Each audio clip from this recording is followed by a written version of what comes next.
Olá, vamos começar hoje com a releitura do artigo 3º.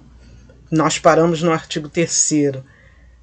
A nossa aula, só para lembrar, nós estamos tratando de filosofia, direitos humanos, o Estatuto da Criança e do Adolescente, o ECA, a Lei 8069 de 1990. Eu sou a professora Daisy. Vamos continuar.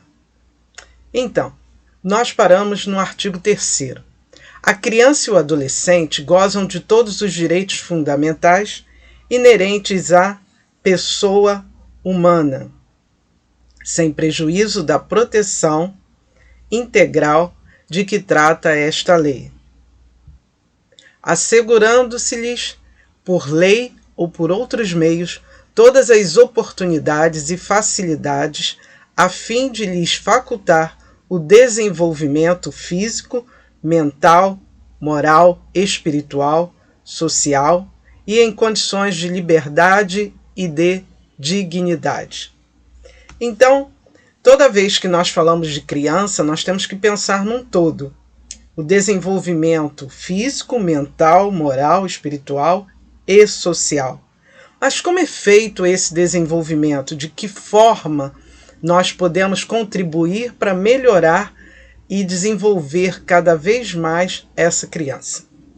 Nós temos que atender a vários critérios. Então, se eu pergunto aos senhores, o que é o Estatuto da Criança e do Adolescente, o ECA? Porque tem criança também assistindo. Então, ela já sabe que o ECA existe, que é um estatuto que responde, que trata, que fala sobre direitos e deveres. Quando a gente fala em direitos e deveres, ficam todos muito preocupados, né? Mas, na verdade, nós temos que prestar atenção no fato de que a criança, ela depende de toda uma estrutura que envolva esse crescimento da melhor maneira possível. Então, quando se pergunta o que é o Estatuto da Criança e do Adolescente, o ECA, ele diz: é um conjunto de normas do ordenamento jurídico brasileiro que tem como objetivo a proteção integral da criança e do adolescente. O que vem a ser essa proteção integral? Nós falamos lá atrás. A proteção integral é aquela que percebe a criança num todo, no modo físico, espiritual, mental, social, educacional. Nós percebemos a criança de um modo geral. A saúde. E a saúde é o quê? É só ir ao médico, voltar do médico?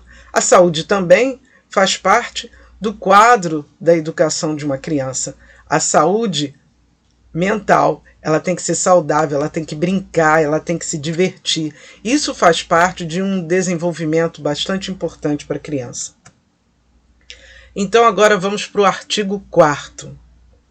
O artigo 4º diz: é dever da família, da comunidade, da sociedade em geral e do poder público assegurar com absoluta prioridade a efetivação dos direitos referentes à vida, à saúde, à alimentação, à educação, ao esporte, ao lazer, à profissionalização, à cultura, à dignidade, ao respeito, à liberdade, à convivência familiar e comunitária.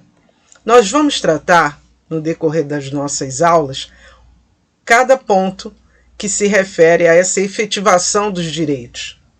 O direito à vida, a gente tem que se reportar lá no nascituro, né? Antes mesmo dele nascer, ele já tem que estar protegido no sistema de saúde, protegido pela lei, protegido pelo pai, pela mãe, né? Então, essa proteção já existe desde a concepção. Até porque no Brasil é proibido o aborto. Então, essa proibição já é no sentido de priorizar a vida. Não vamos discutir aqui se é de um jeito ou de outro, quem tem razão ou quem não tem. Nós estamos percebendo aqui que desde a concepção a criança tem o direito à vida.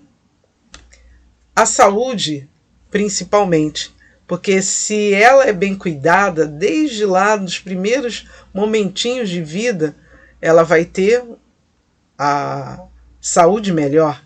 E isso faz a diferença. Se a mãe tem necessidades com alimentação, como ela vai nutrir essa criança?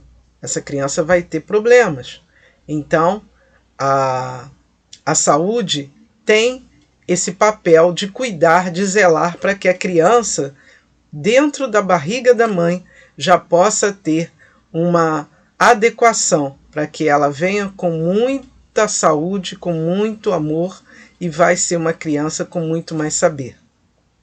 A alimentação, isso vai desde também da mãe quando está grávida. Se ela tem uma alimentação boa, provavelmente ela vai gerar uma criança muito melhor. Mas essa alimentação é uma alimentação com qualidade, não é obesidade, né? Não adianta se alimentar mal e se alimentar muito. É preciso ter qualidade nessa alimentação. Aí muitos estão perguntando, mas tem gente que não tem nem o mínimo necessário. Aonde entra o poder público, que de alguma forma precisa amparar aquela mãe, aquela criança que está ali. É certo que as clínicas da família, o sistema de saúde municipal, principalmente o municipal, ele faz um tratamento mais elaborado para essa criança e essa mãe. Aí você vai me dizer, mas não é assim que ocorre. Verdadeiramente tem um critério, sim. É muito raro uma grávida não ter atendimento suficiente. Geralmente, ela é protegida e ela tem amparo dentro do sistema de saúde. Até por outras formas, né, de observar. Eu mesma já fiz palestras no sistema de saúde e percebi que existe sim um tratamento diferenciado. Então, que é muito fácil acusar, né? Mas existe sim um tratamento e as pessoas estão lá para fazer um belo tratamento.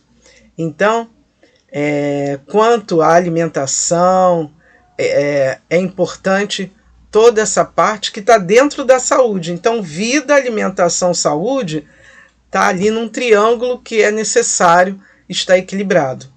Só tem vida se tiver saúde e se tiver alimentação. Além disso, a criança nasceu, cresceu, ela precisa de quê? Ela precisa ter um nome, né? Inicialmente, ela precisa já sair do hospital, já sair da maternidade com as vacinas, as primeiras, e o nome. O nome é muito importante. Além de tudo, não só o nome da mãe, como o nome do pai também é importante. É necessário que se tenha uma conscientização em relação a isso, né? Mas existem casos e casos. Cada um sabe do que pode e o que não pode. Mas o ideal é que essa criança tenha o nome do pai e tenha o nome da mãe, ou tenha o nome da mãe e tenha o nome da mãe, ou tenha o nome do pai, ou tenha o nome do pai. Porque isso é o que a gente vai estudar mais à frente. Porque hoje a relação de pai e mãe, né, de filho, é um pouco diferenciado. E a educação? A educação vai desde lá, da data em que a criança nasceu. Sabe por quê? Ela entra no sistema, ela entra na contagem. É mais uma criança que daqui a alguns anos ela vai precisar estar nos bancos escolares. E se ela foi anotada anteriormente, quando chega na fase da educação, ela vai ser chamada. No caso, os pais. Por que não colocou essa criança na escola? Ela nasceu no ano tal e agora já está na fase de ir para a escola. Então, o sistema de saúde ajuda o sistema educacional. É necessário que isso esteja atrelado. Agora, a educação ela vai muito além. A educação vai muito além da necessidade de educarmos a criança de uma forma comum. Porque a educação vem lá dos pais. Pai e mãe precisam educar. Na escola, melhorar. Mas essa educação, o ideal é que esteja dentro de casa. E para isso, nós vamos estudar mais um pouquinho. Sem contar o esporte, o lazer, a profissionalização, a cultura. O que é necessário para aquela criança ser culta? Ir a programas esportivos, ir a programas de teatro, de cinema, lazer de modo geral, de artes, de música, isso tudo é cultura. E isso não tem só na escola, porque a escola não tem espaço para tudo, não tem tempo para isso tudo. Então é necessário que os pais ajudem a formação da criança. A dignidade, ao respeito e a liberdade. Essa dignidade a criança já tem que ter desde antes do nascimento, porque ela é uma criatura que está a vir a nascer. E ela precisa, quando nascer, de um nome. É o primeiro ato da dignidade. Após respirar, ela saber que ela existe, entre aspas, né? Porque como ela vai saber que existe, né?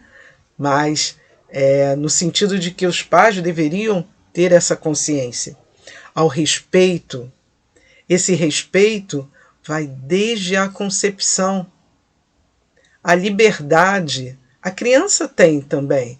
Ela quer falar, ela quer se expressar, é necessário ouvir. E essa convivência familiar e comunitária vai fazer com que a criança se desenvolva muito mais e muito melhor. Agora, nós vamos